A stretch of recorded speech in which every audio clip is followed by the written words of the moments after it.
السلام عليكم، ازيكم يا حبايبي؟ عاملين ايه؟ يا رب تكونوا بخير. تعالوا النهارده مع بعض هنعمل وصفه بسيطه جدا ان شاء الله تعجبكم وتنال رضاكم.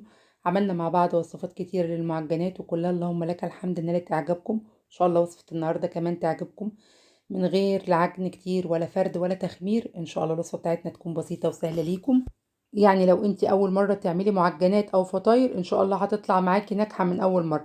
اتمنى بقى ان انتوا تجربوها وتقولوا لي ايه رأيكم في الكومنتات. شايفين شكل الفطاير بتاعتنا وكمان الحشوة بتاعتها غنية جدا واقتصادية وسهلة وبسيطة وممكن تغيريها باللي متاح لك واللي متوفر. شايفين شكل الفطاير بتاعتي قد ايه طرية وهشة. ممكن كمان تحتفظي بيها في الفريزر، وقت ما تعوزيها تطلعيها على طول تحطيها في الميكرويف او الفرن هتطلع معاكي نتيجتها اكنك لسه عاملاها. اتمنى بقى لو وصفتي عجبتكم ما تنسوش اللايك والشير وتفعيل زر الجرس عشان يوصلكم كل جديد. يلا بقى بينا نصلي على الرسول ونبدا وصفتنا. اللهم صل وسلم وبارك عليك يا حبيبي يا رسول الله. في بوله فاضيه هنزل فيها بكوبايه ميه من الحنفيه. ممكن تستبدلي الميه بكوبايه حليب او نص كوبايه زبادي وعلى نص كوبايه ميه، اللي متاح لك اشتغلي بيه.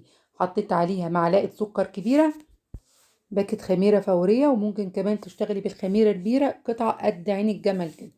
هبتدي اقلب السكر في الخميره كويس، ولازم تتاكدي ان الخميره بتاعتك نشطه.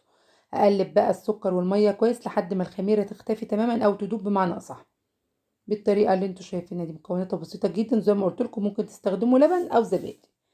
هركن بقى الخميره بالميه بالسكر على جنب واجيب المكونات الجافه بتاعتي. انا معايا 600 جرام من الدقيق متعدد الاستخدامات. هنزل عليهم بمعلقه بيكنج باودر كبيره، وهنزل عليهم كمان بنص معلقة ملح. ممكن تستخدمي اي نوع دقيق، اي نوع دقيق سايب ممكن تستخدميه هتشتغل هينفع معاكي وهيطلع في الوصفة كمان كويس جدا. هنزل عليهم بالمية والخميرة والسكر، وهبتدي اقلب المكونات بتاعتي. طبعا انا مستخدمة كوباية مية. دول معايا بياض بيضة واحدة وشايلة الصفارة بتاعتها. هنزل معايا كمان كوباية مية ركناها في جنب على حسب العجينة بتاعتي ما تقبل. هي خدت مني بالظبط قد ايه؟ خدت مني كوباية وتلات ارباع كوباية كمان، يعني كوبايتين الا ربع مية. هبتدي بقى في المرحلة دي اشيل الاسباتولا بتاعتي وابتدي اشتغل بايدي، لان عشان انا مش عايزة اعجن انا هلم بس العجين، لان زي ما انا قلت لكم في الاول العجينة بتاعتنا احنا مش هنعجنها عجن، احنا هنلم بس الدقيق بتاعنا لحد ما العجينة بتاعتنا تتلم كويس جدا. بل ما بايدي شايفين العجينة بتاعتي بتلزق، ما خدتش في ايدي 5 دقايق بالظبط عجن. انا يا دوب لميت السوائل كلها مع الدقيق. شايفين شكلها لازم تكون بتلزق معاكي كده لان احنا مش هنخمر. تمام كده. هبتدي بقى اغطي العجينه بتاعتي واسيبها تريح 5 دقايق بس مش اكتر من كده. مش هتخمر خالص وهوريكم شكلها دلوقتي. هغطيها واركنها على جنب ونسيبها 5 دقايق. تعالوا بقى في الوقت ده نوضب الحشوه بتاعتنا. انا هنا معايا معلقتين 2 كبار سمنه، وممكن تستبدليهم بزبده او زيت او تعملي ميكس ما بين الاتنين تبع ذوقك وتبع تفضيلك. معايا كمان 500 جرام من صدور الفراخ مقطعاهم قطع صغيره كده ومكعبات، وممكن كمان تفرميهم، وممكن تستخدمي لحمه معصجه براحتك خالص. اهم حاجه ان الجريل بتاعك او الطاسه يكونوا سخنين جدا، علشان الفراخ اول ما تنزل فيهم في الطاسه او في الجريل تغير لون بالطريقه دي، علشان ما تفقدش السوائل بتاعتها. وهبتدي ادي الفراخ بتاعتي تقليبه كده لحد ما تغير لون. اول ما الفراخ بتاعتك بتغير لون حطي بقى الاضافات اللي انت عايزاها. هنا كانت الفراخ بتاعتي كلها غيرت لون زي ما انتوا شايفين. ابتديت انزل عليها بمعلقه كبيره توم مهروس، ودول تقريبا بصلتين 2 كبار. ده بصل في الفريزر بفرمه واحطه في الفريزر، لو انت عندك فريش استخدمي عادي. وهبتدي انزل عليها كمان بطماطم مكعبات، الكميه دي بتاعتك انت زي ما انت تحبي. هنزل عليها كمان بفلفل الوان، ممكن تحطي وتشيلي زي ما انت عايزه في المكونات دي. كمان ممكن تضيفي بطاطس مبشوره او كوسه مبشوره تبع اللي متاح لك واللي موجود عندك في البيت، وممكن تستخدمي الوصفه كلها ببطاطس بيوريه وتشيلي الفراخ خالص. هنا بقى هبتدي اقلبهم كده واسيبهم يتبلوا كده مع بعض، الخضار يتبل بتاعي مع الفراخ والفراخ تكمل سوا كمان. هي مش بتاخد وقت خالص، مجرد يدو 5 دقايق بتكون معاكي جاهزة. مجرد بس ان الخضار بتاعك يدبل وينزل العصارة بتاعته والفراخ تكمل سوا، هنطفي عليها على طول. تاخدش 5 دقايق على البوتاجاز. في الوقت ده بقى هنبتدي نحط التوابل والبهارات اللي انت تفضليها، تزودي او تقللي براحتك. انا هقول لكم انا استخدمت ايه. استخدمت معلقة من خلطة شيش الطاووق بتاعت ماجي، لو انت مش حابة استخدمي التوابل اللي تعجبك. وهقلبها كده كويس، وهنزل عليها كمان بكيس خلطة من اللي هي بتاعت البطاطس. جربوها يا جماعة بتدي تست حلو جدا. الخلطة دي بتغير لون وشكل الفراخ خالص 180 درجة وبتديها تست حلو جدا. وهنزل عليها كمان بمعلقة ملح صغيرة، وهقلب بقى كويس جدا لحد ما السوائل بتاعتي دي تختفي خالص والخضار بتاعي يدبل، واتأكد كمان ان الفراخ استوت. انا مش عايزة الوصفة بتاعتي فيها اي سوائل علشان العجينة بتاعتي ما تبوظ. هي مش هتاخد منك وقت خالص. شايفين فيها كمية سوائل قد ايه؟ هندوب هنغطيها بقى ونسيبها تستوي ونرجع لبعض تاني نشوف شكلها. هنا كان عدى عليها بالظبط 5 دقايق. شايفين الفراخ بتاعتي استوت والخضار دبل. هسيبه بقى كده لحد ما المية بتاعتي تنشف زي ما احنا اتفقنا، لان انا مش عايزه اي ميه في الخلطه بتاعتي، علشان انا لو استخدمت فيها سوائل هتبوظ العجينه بتاعتي. شايفين كده؟ هنا كنت الفراخ خلاص استوت والخلطه بتاعتي كمان اتشربت، ما عادش فيها ميه خالص. فديتها في طبق وسبتها تبرد. اهم حاجه الخلطه بتاعتك تكون بارده. هنا كشفنا العجين بعد 5 دقايق. العجينه بتاعتي ما خمرتش خالص. هبتدي بقى اعوز ايدي شويه زيت واجزقها بالطريقه اللي انتوا شايفينها دي. هنجزاها قد ايه؟ قد حجم البيضه الكبيره. وهحط بقى القطعة اللي انا قطعتها دي على صينية مدهونة دهنة زيت كده عشان العجين بتاعك ما يلزقش. هاخد معاكم قطعة كمان. لو انت حابة تصغري عن كده براحتك، حابة تكبري عن كده براحتك. انا بديك الفكرة وانت اشتغلي زي ما يعجبك.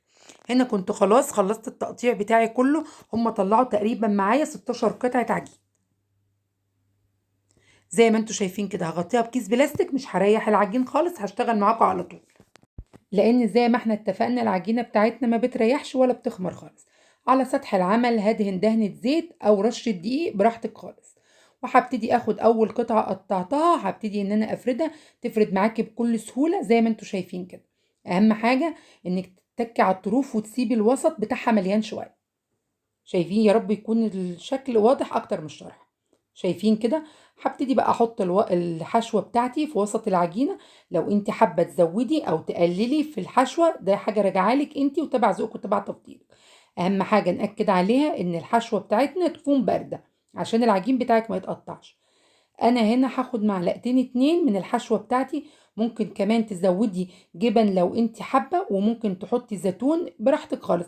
انا استكفيت بالحشوه بتاعتي.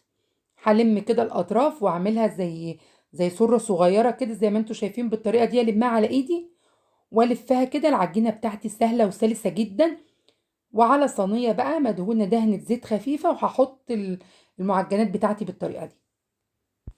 الشكل اللي قدامكم ده، سامحوني لو بتكلم كتير في الفيديو بس انا حابه اوصل لكم المعلومه كامله. هعمل معاكم واحده تانية بنفس الطريقه. فردتها بخلي الوسط بتاعها مليان شويه وبنزل عليها بالحشوه بتاعتي. وزي ما قلت لكم ممكن تستغنوا عن الزيت وتحطوا دي. شايفين كده؟ وهبتدي الم الاطراف بتاعتي واعملها على هيئه بقجه. وباخدها برومها على ايدي واحطها في الصينيه بتاعتي. شايفين شكلها؟ سهلة وبسيطة جدا. اتمنى بقى لو انتوا وصلتوا معانا لحد هنا في الفيديو ما تنسونيش باللايك وتفعيل زر الجرس عشان يوصلكم كل جديد من الوصفات بتاعتنا. هكمل بقى الكمية بتاعتي اللي معايا كلها ونرجع لبعض نشوف احنا عملنا ايه. انا هنا كنت خلاص حطيتها في الصينية. لسه بقى الكمية بتاعتي كلها هكملها، مش هتاخد منك اي وقت خالص. حاولي ان انت ما تسيبيش مسافة كبيرة، انا مش عايزة مسافات كبيرة ما بينهم. شايفين شكلهم؟ هنا بقى كان النور عملها وقطع، اللهم لك الحمد يعني. بس برضو هكمل معاكم الوصفة. إيه، هنا كنت خلاص شايفين العجينة بتاعتي ما خمرتش. هي دي بقى المرحلة الوحيدة اللي احنا هنخمر فيها العجينة. ما خمرناش العجينة خالص ولا سيبناها تريح. هي بس المرحلة دي اللي هنخمر فيها العجينة بتاعتنا. هتاخد لها بالظبط 10 دقايق. هنا كانت خلاص العجينة بتاعتي. بصوا انا عايزاها كده لازقة في بعض بالطريقة دي. سائل التغطية اللي معايا ده صفار البيضة اللي احنا خدنا البياضة بتاعتها في الاول خالص. حطيت عليه ربع معلقة نسكافيه او قهوة سريعة الذوبان ومعلقتين 2 خل، وابتديت ادهن بيهم وش المعجنات بتاعتي.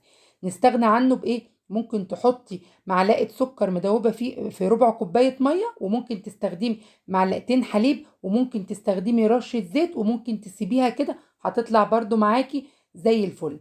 في الوقت ده الفرن بتاعك سخن على درجه 200، وتحطيها في رف اوسط. بتاخد تقريبا من 10 ل 15 دقيقه على درجه 200 يا جماعه. اول ما القاعده بتاعتها تحمر تبتدي تشغلي الشوايه علشان تديك الشكل اللي انت شايفاه ده. ادي شكل المعجنات بتاعتنا، اللهم بارك، تحفه. هشه جدا. اول ما بتطلع من الفرن بنغطيها ونسيبها تقريبا لمده 5 دقايق كده علشان تطرى. وتبقى شكلها زي ما انتوا شايفين كده، طرية جدا من بره وكمان جوسي من جوه. ان شاء الله الفطاير دي لو جربتوها هتعتمدوها. اتمنى ان انتوا تجربوا الوصفة بتاعتي وتكون عجبتكم وتكون نالت رضاكم، وان شاء الله لو جربتوها هتعتمدوها وتقولي لي رأيكم في الكومنتات. هقطع معاكم بس واحدة كده عشان اوريكم كمان شكلها من جوه. شايفينها قد ايه طرية، حشوتها كمان غنية جدا وممكن تغيري وتستبدلي فيها زي ما انت عايزة. شايفين شكلها؟ والله كمان الكاميرا ظلمها كده. ادي كانت النهارده كانت الوصفة بتاعتي، يا رب تكون بسيطة وسهلة ليكم. اتمنى ان وصفتي تعجبكم. دمتم في رعاية الله وحفظه، دمتم سالمين. اشوفكم في فيديو تاني ان شاء الله، في رعاية الله.